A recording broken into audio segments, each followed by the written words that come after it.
Yes. I think that was exciting when I was learning about magic. It was like, well, this is art. This is how artists create. Like we're basically channeling, we're tapping into our higher self or our soul or our guides. And there's like a mysterious element to it, but also a familiarity. If you are creative, like, you know, when inspiration hits, you know, when you've like tapped into that amazing flow and you hope it lasts forever. And it's very similar when you're doing a ritual or you're channeling like for spiritual purposes. It's hard for me to separate the two out because they're very much the same. The only way I can do that is to say one is for the purpose of creating some form of art, and the other witchiness is about creating your life and co-creating your life, which also can be an art. But when I think about it, to try to define what each of those are, that's probably how I would do that. When I say creativity, I mean how we can create a healthy and good life for ourselves and our loved ones, and for sure to be a creative person. And when I say witchcraft, we are not going to Hogwarts or put on some fancy dress for an Instagram post or something like that. We're talking about the aesthetics and the magic that is so fascinating, and the power of little gestures, dance, and body alignment, for example. We are not talking about the history part that would fill a whole podcast series, I think so. So everything we talked about is hopefully accessible to you in your everyday life. Welcome to Lebenskünstler. This is a podcast for creativity, spirituality, and healthy lifestyle.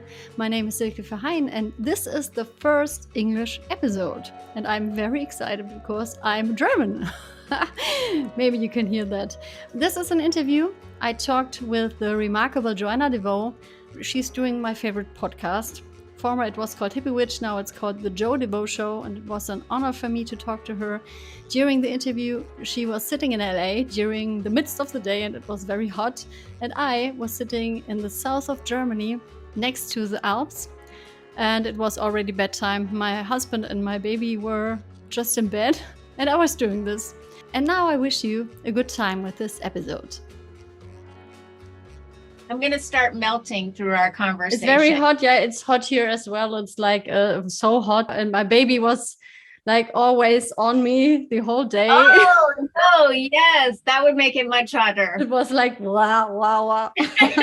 He likes it very much. So what to do? It's like being a mother in the first time, especially in the first time, it's so important to give them all this body touching. Oh my gosh, it's so important. And it's precious. Like you can't get that time back. Yeah, you're a mother as well. Your son is how old now? 28. 28, okay. Yeah.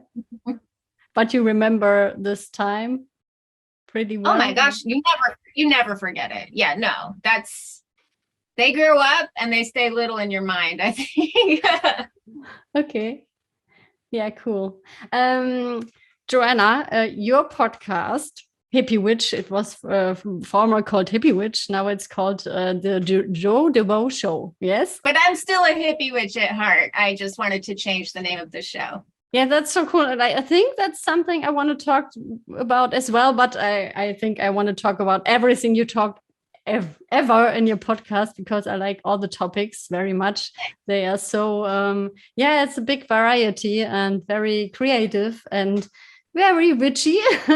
And I love you're the first podcast I ever listened to. And because I was new to the podcasting game and I was like, what is podcast and what is it? And I was typing in the word witch. And then I saw your cover and I was like, oh, that looks very funny. I have to listen to it. And then I think that illustration served me well because it's very friendly and very bright and not intimidating. And I think some people gravitate to that. Yeah, I did. And you painted it yourself? Yeah. I like to draw. Okay, that's so cool. And I want to talk to you about creativity and witchcraft. And yeah, what pops into your mind when you hear those words? Well, I am a creative person. I think all people are creative. I think we are naturally creative beings. I think that's part of our intention here on the planet is to create.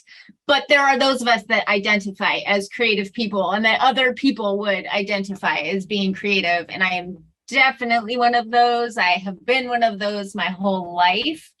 And so it was natural, I think, that I would very slowly, I went through many iterations, but gravitate toward witchcraft because that is a very creative spirituality. It's about co-creating with life, with everything that's around you, with nature, with your circumstances, with the energy you have within, and then as within, so without, with the cosmos. It's very, very creative.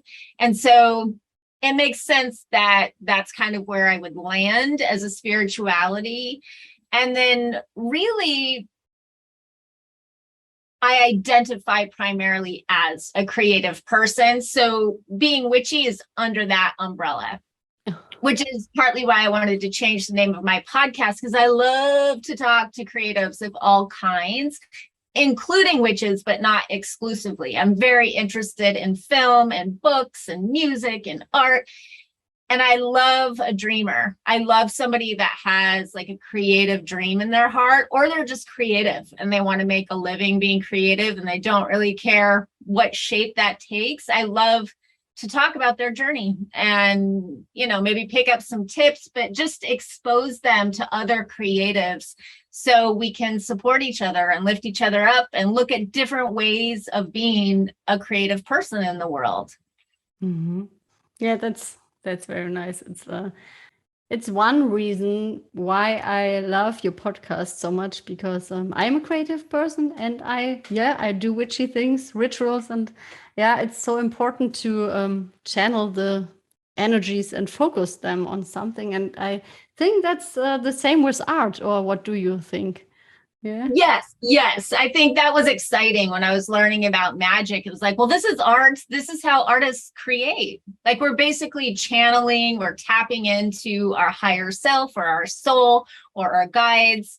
And there's like a mysterious element to it, but also a familiarity if you are creative. Like, when inspiration hits, when you've like tapped into that amazing flow and you hope it lasts forever. And it's very similar when you're doing a ritual or you're channeling like for spiritual purposes. It's hard for me to separate the two out because they're very much the same. The only way I can do that is to say one is for the purpose of creating some form of art, and the other witchiness is about creating your life and co-creating your life, which also can be an art. But when I think about it, to try to define what each of those are, that's probably how I would do that. Mm-hmm. Yeah, I understand.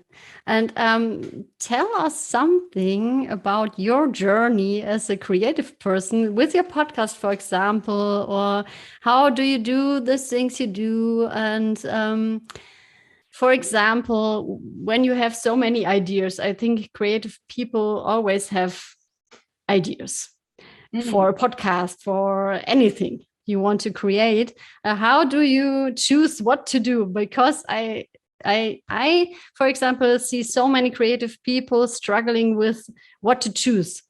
On which train should I hop now?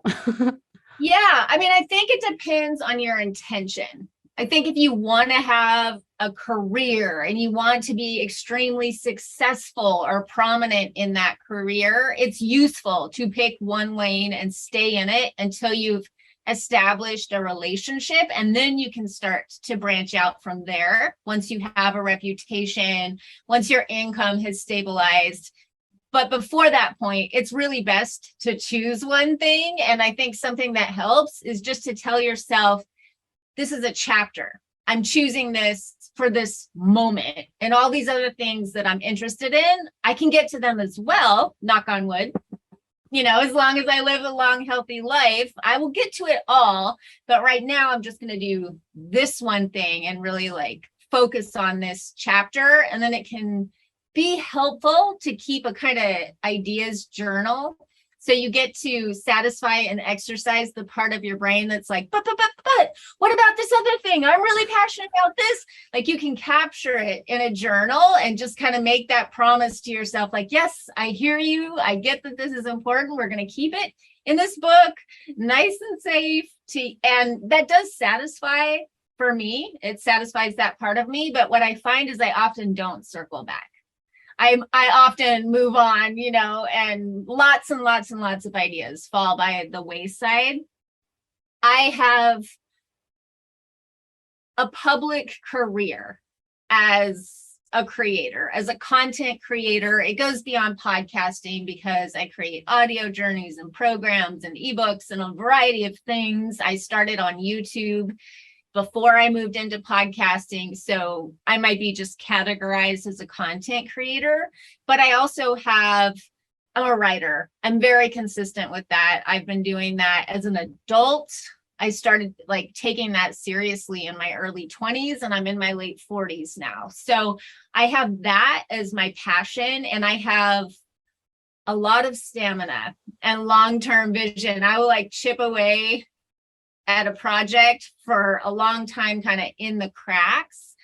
And that helps me feel on purpose, because sometimes content creation doesn't. I enjoy connecting with an audience and with a community. I love that aspect of it, but also content creation can feel so disposable. And it's gotten more so every year. It gets more and more disposable, and people are just missing what you're creating, whereas they used to consume everything. Now there's just too many people creating for that to happen, except for maybe people that are just really diehard, awesome fans. And you know who those people are. You always know who those people are. But for the most part, every year, the market gets more and more saturated. And so your work starts to feel disposable. It's like, well, what have you done for us lately? You're like, I made a video yesterday. And they're like, that was yesterday.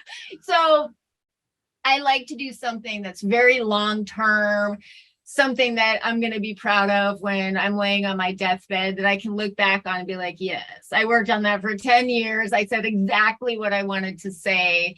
And they're just different things. It's not necessarily that I value them any less, but one pays my bills and one maybe will as well. I've made money being a writer, but they're different to me, if that makes sense. So, since when do you do your podcast? I started it in the spring of 2013. And I started making YouTube videos in 2011. And then way before that, I started my first business in 2003 and brought that online in the spring of 2004. So I've had many different lives on the internet. Yeah, but you always... Oh, go ahead. I was going to say there's a through line.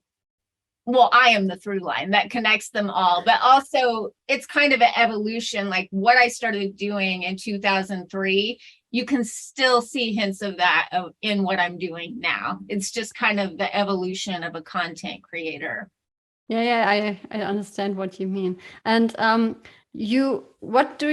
you say you're a writer, do you publish anything for when you say you write for 20 years? Like a book or something, or do you mean you work on that consistently and you are like a long-term writer who collects all the stuff and then it's a precious thing you put out? What do you think? Well, in my 20s, I wrote screenplays on spec, and I optioned a couple screenplays and made a bit of money. I've worked as a songwriter and made quite a bit of money doing that, writing lyrics. And for more than the last decade, I've been working on a 5-book novel series. So I haven't really announced that because it's not ready to announce, but the first book is done and the second book is well on its way. And there's a completed 5-book outline for an entire series and a world that I'm creating. And I get tons of satisfaction out of that because it's almost impossible. It's so difficult, especially the way that I've been doing it. I will tell you my lead character is a tarot reader and that there are witches involved. So it's very much on brand. Like people will not be surprised to find out what I've been writing. But I like the control freak in me likes having complete control over this world and really like making it what I want it to be without it being a service, if that makes sense. Yeah. You mean the world you're creating, right? Yeah. Yes, the writing. Yeah. Let's just call it the writing. But I write some my business too. I've written quite a few ebooks and a million newsletters, and it's handy to be a writer as a content creator for sure. Yeah. But when you mean you want to control the world you're creating, right? For the novels? Do you mean that? Yeah. I just mean it's just lovely to have something that's just mine, that I'm just, it's all me. It's not about how is the audience responding or what requests were made of me this week. It's just, I get to go back into that little world every time I have a bit of time and pick away at it and use my imagination, and it's fun. Yeah, it's cool. And you're writing this 5 books and then you're publishing it. You're not writing 1 and then 2. No, I hope to get a publishing deal. I will let everybody know when I have a deal. There's a book that's going to be on the shelves, but I hope to get one for the first book while I'm working on the second, and then just keep going. And I would love to return to screenwriting at some point, like maybe when I'm done with the series, because like you mentioned earlier, I always have a million ideas, but doing the actual work takes time. Everybody has ideas. So yeah, you have to have patience. Mm-hmm. And during the all content creating processes you've been through, what can you share or want to share with us that's really helpful to you to sort out which one you choose for the moment? It's like you set your intention, and what can you say? Well, I'll just speak to the content creation because that's very different. And by content creation, I would mean building an audience on Instagram because you're creating videos and, posts that way, or doing a podcast or having a YouTube channel or a blog. Those are the things that I would call content creation. Although in the world of nonfiction publishing, to me, that looks a lot like content creation because authors are encouraged to create like at least a book a year, and they just get like a rhythm with it that feels a little bit like that to me. But what I do, and I'm actually not recommending this to anyone, I'll just offer it as potentially useful because it's useful to me, is I just go where inspiration takes me. So if I'm driving down the road or I'm in the shower or I'm doing the dishes, it's usually just while I'm living my life, and all of a sudden I'm talking to myself, like I'm having all these ideas, or sometimes an entire newsletter just pops into my head, like boom. Maybe because I have a lot of experience channeling, that's just how my mind works now. All I have to do is capture it. Like there are newsletters that I have written in like 3 minutes. It just is like, and the secret is I'm not like, tomorrow I will write about XYZ. It's not like that. It's just like, oh, this just occurred to me and it's an interesting idea, so I'm going to make a podcast about it. Or I get into, I think this is pretty common for people, I get into obsessions. Like I have a phase I'm going through, or I'm working with a word of the year. So I'll end up having a lot to say about that. And then that creates kind of a run of content because it's on my mind. So this year, my word of the year is worthy. And right after I chose, or it chose me, is how I look at it, the word worthy, self-respect showed up hot on its heels as an important aspect of that for me to work with. So I've been talking about a lot about that this summer. I've been talking about self-respect, worthiness, and I'll be talking more about it because I have thoughts just for my own life and what I'm learning. So the main thing I would say is to just be yourself and use your own life as material. Use your own observations. And don't be afraid to be vulnerable. You don't have to be perfect. You don't have to have it figured out. You just have to be honest in sharing where you're at in the journey and what you're learning. I don't think people expect you to show up unless you present yourself as an expert. I don't think people expect you to show up as an expert if you're a creative person. They just enjoy going on the journey alongside you if you're willing to share your life, your process, your art that way. I think that's a very important thing you're saying. And that's your self-love summer, right? Self-worth, yes. Self-worth, sorry. I have done a self-love summer too. And I have themes, that interest me, and they pop up again and again and again. I'm really interested in how people move through fear. I'm really passionate about shadow work. And self-love has kind of just morphed into a lot of different things. Self-love, self-trust, self-esteem, self-respect, self-sabotage, self-abandonment, self, all the things that we do to ourselves. That's all very interesting to me. Yeah, that's very interesting. And do you combine your, do you combine it with rituals or some witchy things like tarot or what? What's your favorite tool? When I'm creating for my business, or is that what you mean? Both for your personal life, or when you have the worthy, that's your word of the year.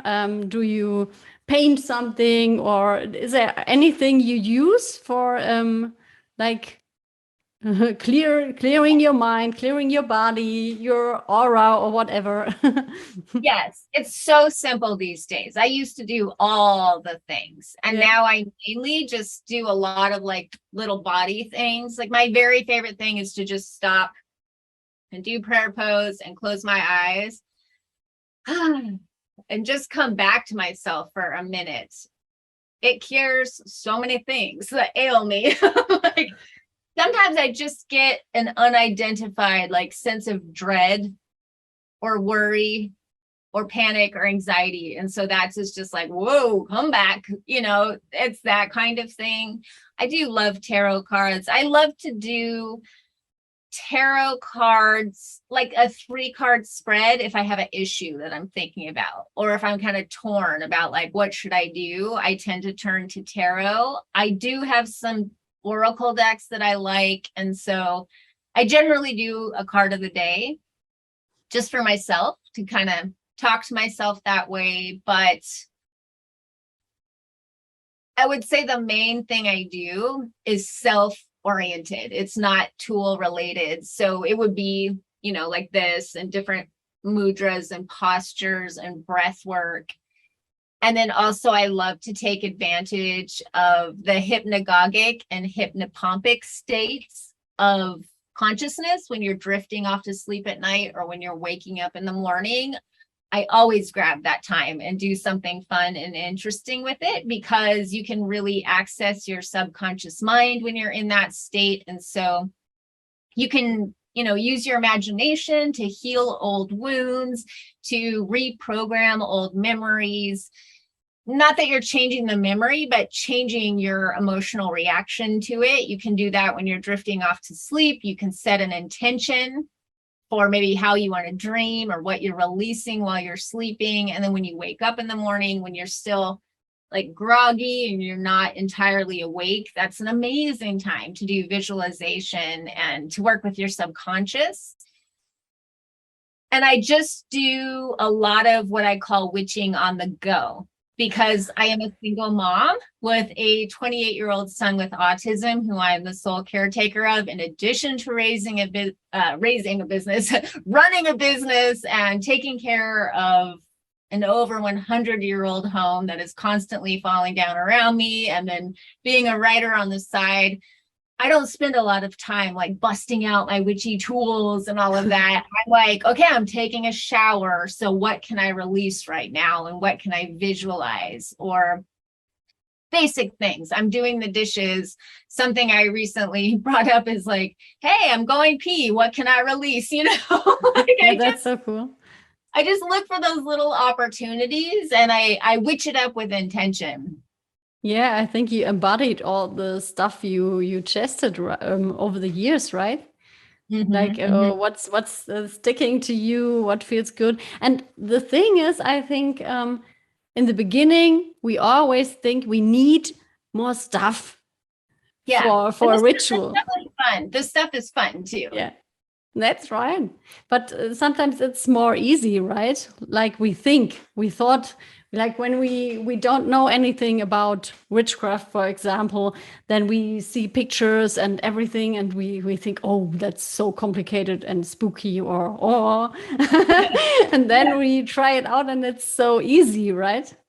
Yeah, Or yes, definitely. I do for special occasions, like I have a mini cauldron that I love. Like yeah. I will use it to burn intentions or to release intentions or to burn things that I want to let go of in my life. And I might do that during a moon phase. I typically look at correspondences as being symbolic, and not everybody does. Some people see them as being very literal, but I'm a bit rebellious that way. To me, it's really just metaphorical, it's symbolic, and it's about accessing my own subconscious through emotion and how something makes me feel. So if I have a reaction when I respond to the color green in a certain way, it might not necessarily align with the index in the back of a witchy book of correspondences. It's really based on my own associations and how I respond to a thing. That means you read it, but you make it your own. You feel it out, and you just take a step back and look in a different way, right? Yeah, yeah. What about you? What about me? What I do? Yes, yeah. How do you like to do a bit of witching on the go, maybe? I know you're a mom too. Yeah, I'm a fresh mom. It's like a 2 months old baby now. But Congratulations. yeah, I think for me it's very important to take my shoes off and walk on the grass, for example, when I think I'm too much in my head, when I'm overdoing anything, because I'm overdoing my thing is I'm overdoing very many things, and Yeah. have to put me down, like grounding techniques are very good for me and my body, like stomping on the ground and using my voice to let it out. And I think that's something which is very quickly, like I did an education as an actress. It's long. It's my first profession is being an actress. So I learned to do it with my body.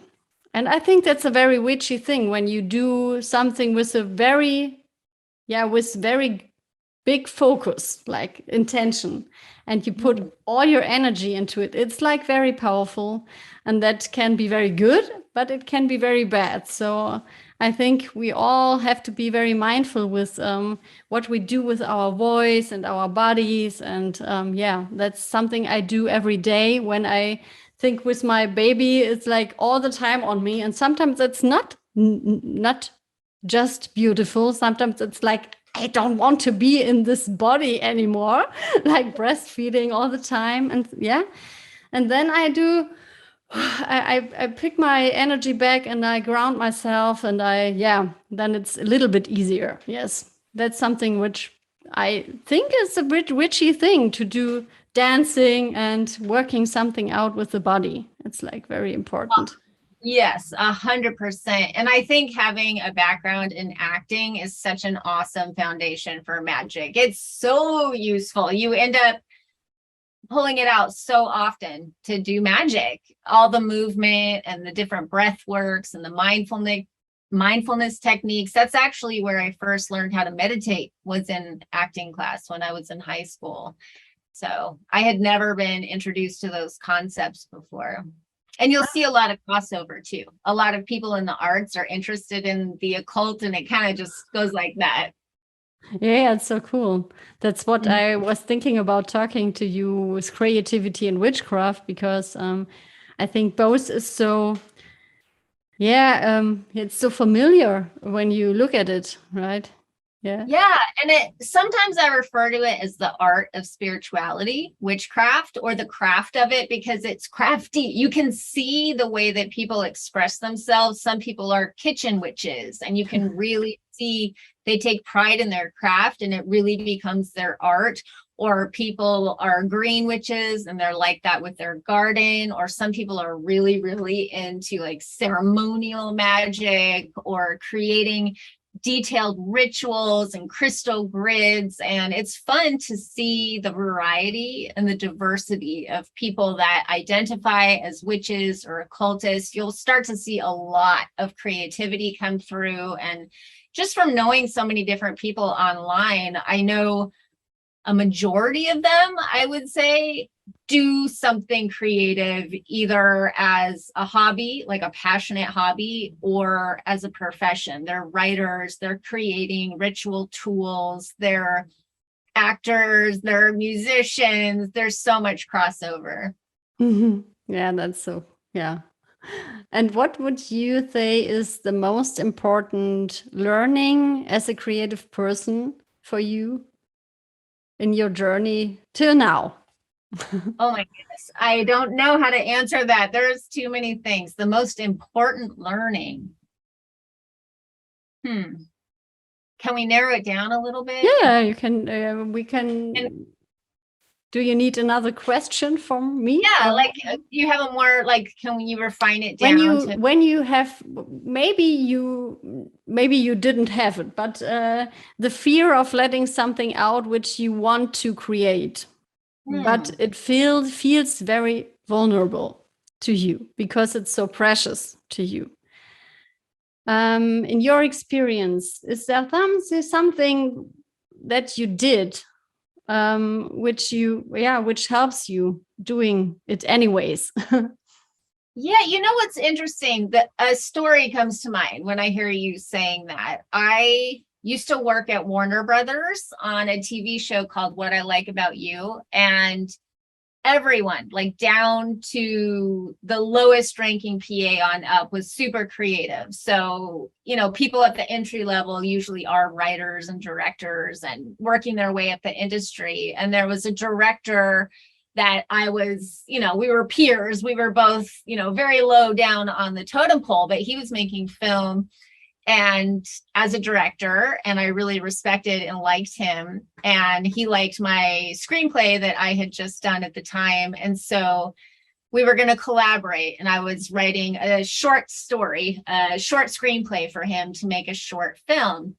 And everyone in the office ended up loving it, and he loved it, and then it didn't end up getting made. But before that, when it was done, the day that I was going into work to give him the script, I could not move. And this was not based on a thought that I had. I just had a lot of anxiety. I did not know at the time that I had post-traumatic stress disorder. And so often my body would react, but there was no thought in my head. I wasn't like, I'm so nervous to bring this script to work today. It wasn't like that. It was just my body gave out on me, and I literally collapsed on the ground and could not breathe and could not function. And somehow I found the wherewithal to make myself stand and get to the door and drive there.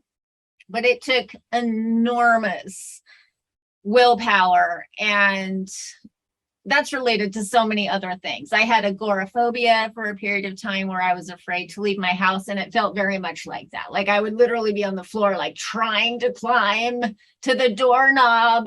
And it's fascinating because I have so much willpower. I'm a very driven, ambitious person, but my body is like, this is not safe.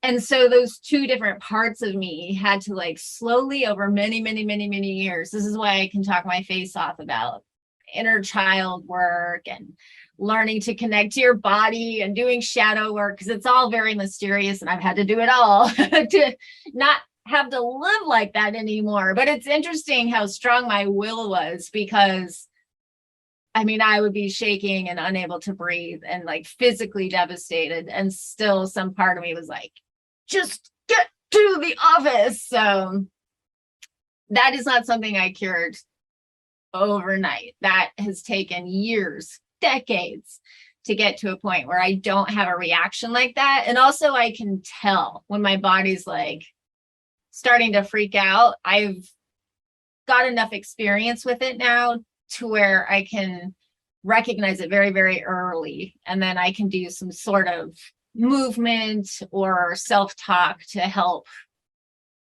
calm my body down and re-regulate before it gets to the point where it's that dramatic. Oh, okay. That sounds like very much work to do. You had very much work to do with your body. Yeah. Mm. And post-traumatic stress syndrome, is it like when you're traumatized, like something and your body reacts like over years to it? And you don't know anything, like when someone was in war, for example, that's the thing you're talking about, right? Yeah. So not to get too much into the story, but something happened to me, let's see, at the end of 2010. And I went into complete, like, something's wrong. She's not eating, she's not moving, she's just staring into space, dramatically losing weight, like deeply traumatized. It was a clear event that traumatized me. So I did end up going to a psychiatrist and getting the diagnosis of post-traumatic stress disorder, and officially, so I could get help. And it was suggested to me, just based on my history, that this is something I've probably lived with my whole life, potentially from birth, and that this dramatic event just triggered it in a really dramatic way.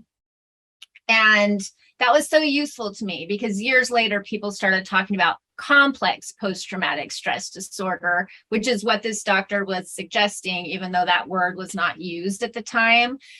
That's been really useful to learn about what complex post-traumatic stress disorder is. And it's me to a T. And just a little background, my biological dad was missing when my mom was pregnant with me for a period of time, my dad and my grandpa.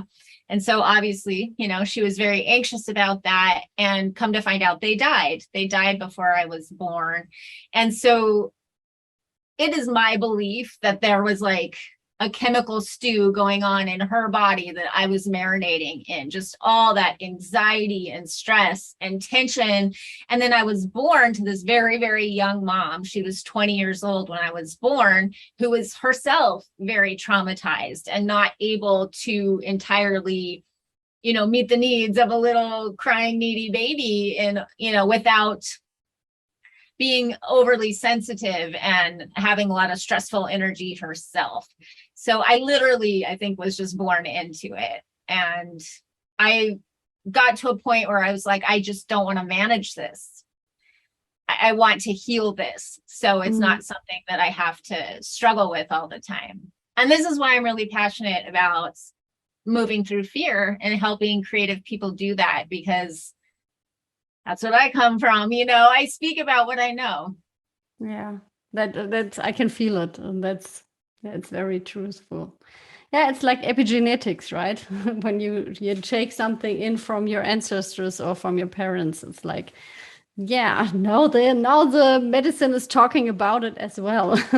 Yeah. And then it gives it purpose too. It's like, well, why did I go through all of this? And why were so many dreams passing me by? I had big dreams. I moved to Hollywood to be an actress, to be a movie star. I was like 19 and moved here with stars in my eyes. And I was a nervous wreck. I was a very good actor. I studied method acting. But when it came to like auditioning and being on the spot with a camera pointed at you and 3 people sitting in chairs watching, I would be so out of control. My body would be so nervous with like facial twitches and things like that. Not every time, but enough times that it was like terrifying for me. Like, oh my God, is this going to happen again? And so I would stop taking their calls. When I would get a call back, if you have a successful audition and they like you, they'll call you back. I wouldn't go. It's like every actress's dream. And I would be like hiding out in my house, hating myself, feeling a lot of shame for that. So I'm not actually sure what got me off on that track, except just to say, like, holy cow, it's so real when your body responds in a way that is not in alignment with what you want. I just want to have to manage that anymore. Yeah. Did I lose the question? I feel like I kind of lost the question in trying to give you an answer. The first question was a very big question. It was about what was your biggest learning, and then we put it down to a little more specific one. It's never simple with me. I have an excess of words and thoughts and ideas. No, it's what I like about you, and it's all good. That you said so many very important things, and I think one thing which I want to make a little experiment with you. When you imagine a door, imagine a door in front of your inner eye, which color does it have? How does it look like? And when you look at the door, which words do you see on it written down? I'll just tell you what first came to mind was an orange door with the word free written over it. Yeah, that's so cool. That's so nice. That's so cool. Joanna, for me, it's like I talked about what we wanted to. Yeah, it's like witchcraft and creativity. You are the person who embodied both of those words for me so much. And what do you want to say to the listeners at the end of this podcast?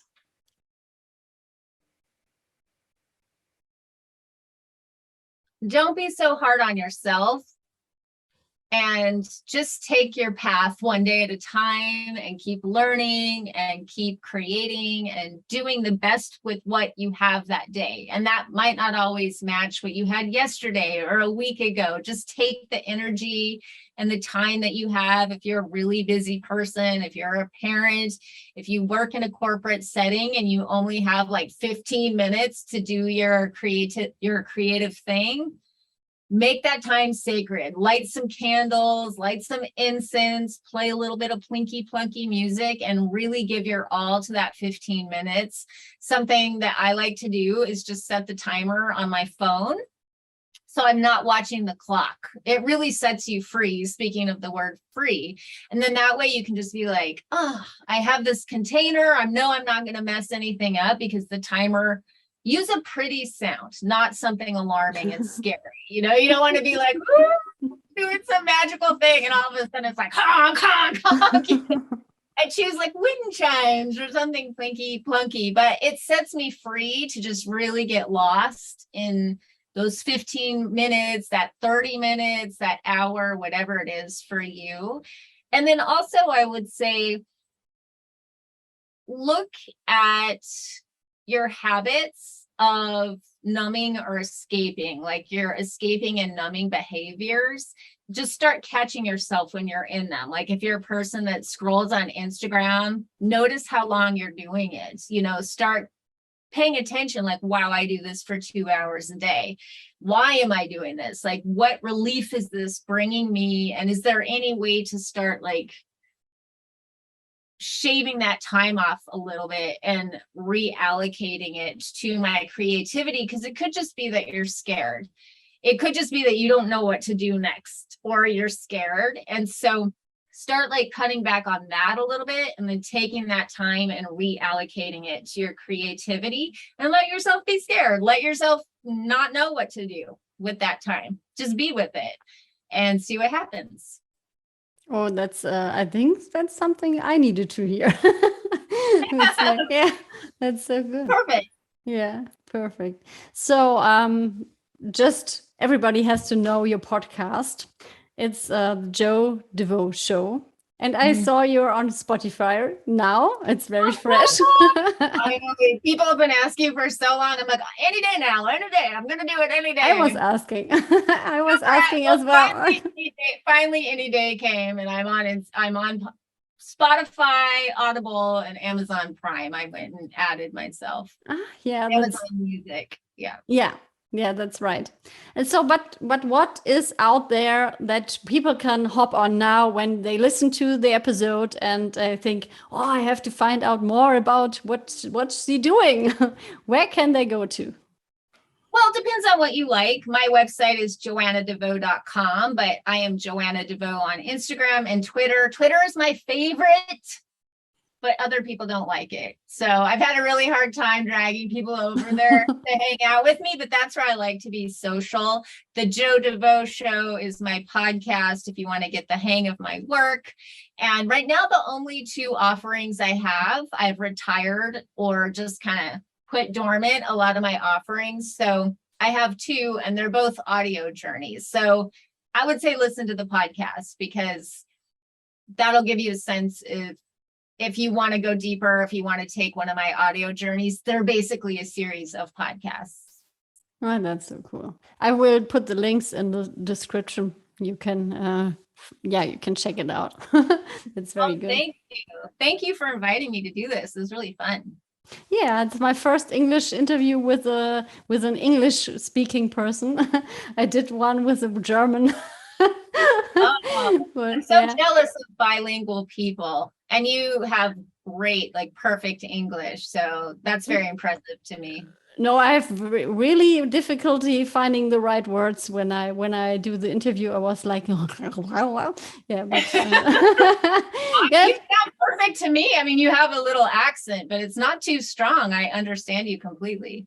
Oh, that's so good. Yeah, thank you very much. But that was a very big fear of mine, like doing English interviews. I was like, I do my podcast for 5 years now, and what you were saying, it's like I was always like, I want to interview that person and this one and that. But I was like, oh, no, I don't want to do English interviews. Yeah, but so you have to hop into the cold water, right? Sometimes, and you did a perfect job. Yeah, thank you very much. It was a very precious interview to me. So good to have you on my show. And I will listen to the next episodes of the Jo Devoe Show. I saw the last episode, and it's like, I have to listen to it. It's like about money, and I haven't listened to it now, but I'm going to do a few about money, because I just think that's just important. I think when you're talking about self-worth, but I just think it's important in general, especially for women. Yeah, that's so true. Thanks for listening. And if you like this podcast, it would be great if you subscribe on YouTube, Apple, and Spotify. Or you can leave an up to 5-star review on Apple and Spotify, or a written review. That would be very great if you want to support this podcast. My hope is that you enjoyed this episode and that you took something out of it for you. And you will find all the relevant infos for this episode in the show notes. Just take a look. And till the next time. Bye.